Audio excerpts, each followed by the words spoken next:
नमस्कार, मैं हूं अंकुर और आप देख रहे हैं सत्य हिंदी का न्यूज बुलेटिन। एक नजर अब तक की सुर्खियों पर। पीएम मोदी की सोनिया गांधी को लेकर इस्तेमाल की गई भाषा की आलोचना हो रही है। वो कहते हुए सुने जा सकते हैं कि मैंने कहा था कि इनकी सबसे बड़ी नेता चुनाव लड़ने की हिम्मत नहीं करेगी, वो डर के मारे भाग जाएगी। वो भाग कर के राजस्थान गई और राजस्थान से राज्यसभा में आई और हुआ भी यही। इसको लेकर कांग्रेस नेता और बाकी लोग कह रहे हैं कि अपने से बड़ी उम्र की महिला के लिए ऐसी घटिया टपोरी भाषा इस्तेमाल करने वाला ये आदमी भारत का प्रधानमंत्री है। इससे दुर्भाग्यपूर्ण कुछ नहीं। और कितना नीचे गिरोगे नरेंद्र मोदी। बता दें, इससे पहले राहुल गांधी ने जब पीएम मोदी को लेकर आया गया जैसी भाषा का इस्तेमाल किया था, तब बीजेपी के नेताओं और मोदी मीडिया ने काफी आलोचना की थी।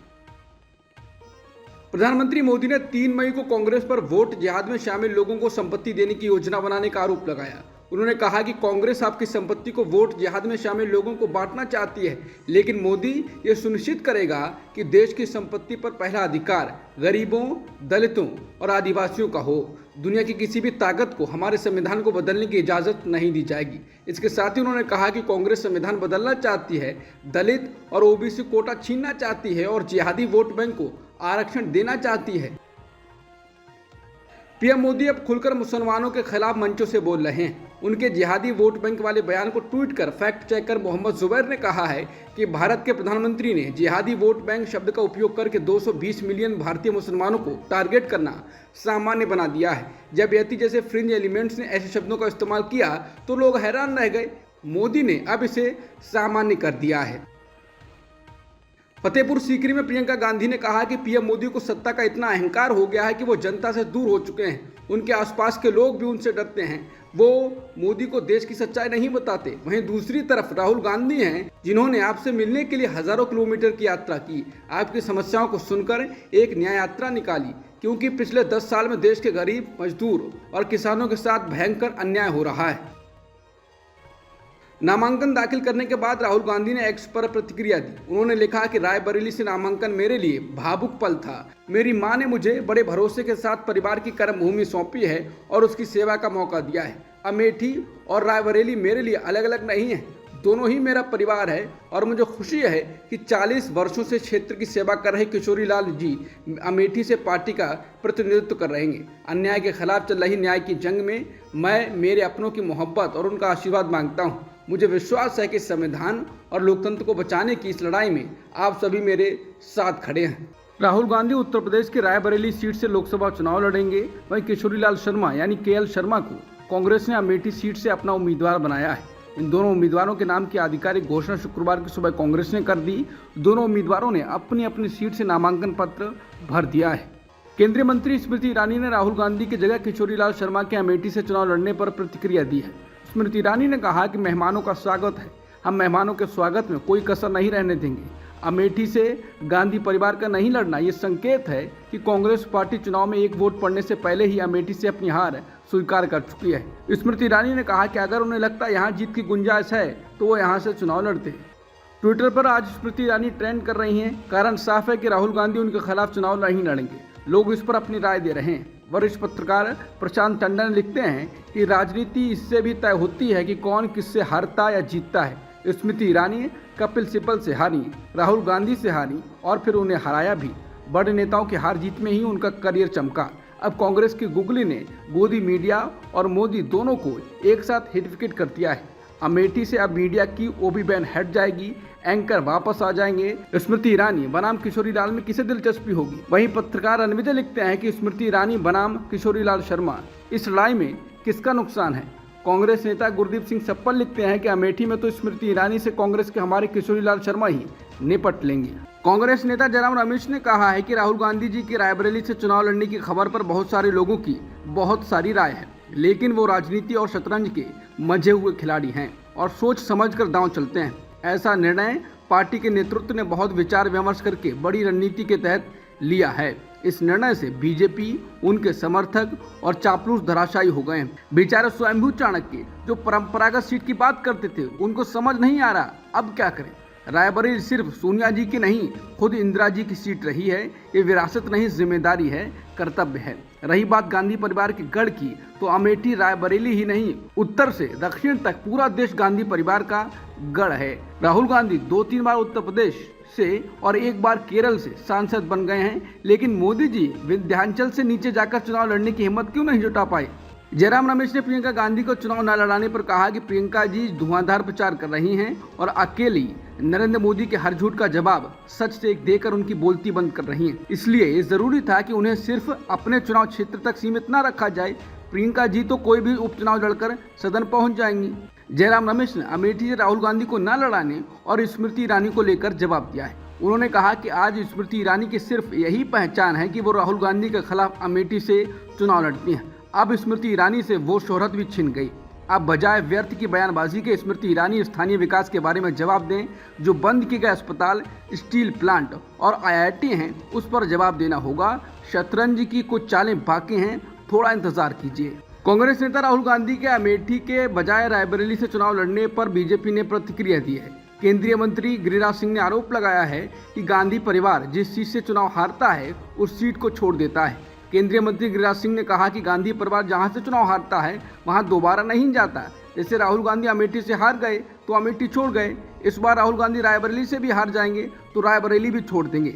समाचार एजेंसी NI से बीजेपी के राष्ट्रीय सचिव मनजिंदर सिंह सिरसा ने कहा कि राहुल गांधी वायनाड से चुनाव हार रहे हैं, इसलिए वो रायबरेली से चुनाव लड़ने जा रहे हैं। वहीं केंद्रीय मंत्री अनुराग ठाकुर ने कहा कि हार की डर की वजह से राहुल गांधी अमेठी से चुनाव नहीं लड़ रहे हैं।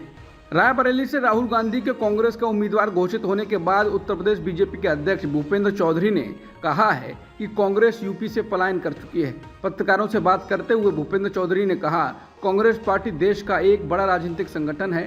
कांग्रेस ने लंबे समय तक देश की सरकार का नेतृत्व किया है, लेकिन यूपी से कांग्रेस पलायन कर चुकी है। भूपेंद्र चौधरी ने कहा कि 5 साल में राहुल गांधी कभी अमेठी नहीं आए, सोनिया गांधी कभी रायबरेली नहीं आई। निश्चित रूप से इनके मन में ये भाव रहा होगा कि अगर अमेठी गया तो जनता सवाल पूछेगी कि कहाँ थे, लेकिन रायबरेली में ये लोगों को भ्रमित करने का प्रयास करेंगे, लेकिन देश की जनता सच जानती है।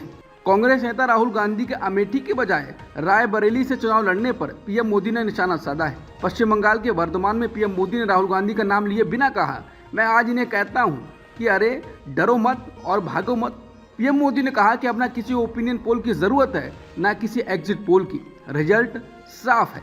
मैंने पहले ही कहा था, 2-3 महीने पहले ही कहा था, इनकी सबसे बड़ी नेता चुनाव लड़ने की हिम्मत नहीं करेंगी और भाग जाएंगी, और वो भाग गई। राजस्थान से राज्यसभा गई हैं। मोदी बोले, मैंने पहले ही बता दिया था कि शहजादे वायनाड से हार रहे हैं। हार के डर से जैसे ही वायनाड में मतदान समाप्त होगा वो तीसरी सीट खोजने लगेंगे। पीएम मोदी ने कहा कि सब कह रहे थे कि वो अमेठी आएंगे, अमेठी से भी इतने डर गए कि वहां से भागकर रायबरेली में रास्ता खोज रहे हैं। ये सभी से कहते हैं डरो मत। मैं भी आज इन्हें कहता हूं, अरे डरो मत, भागो मत। पीएम मोदी ने दावा किया है कि कांग्रेस पार्टी इस बार पहले से भी कम सीटों पर सिमटने जा रही है। कांग्रेस नेता जयराम रमेश ने फिर पीएम मोदी से सवाल पूछा है। उन्होंने कहा है कि आरक्षण के मुद्दे पर प्रधानमंत्री मोदी से हमारा केवल एक ही सवाल है कि आप दलित, आदिवासी और ओबीसी के लिए आरक्षण की 50% सीमा को हटाएंगे। हमने ऐसा करने की गारंटी दी है। आप हमारे सीधे सवाल का सीधा सा जवाब दीजिए।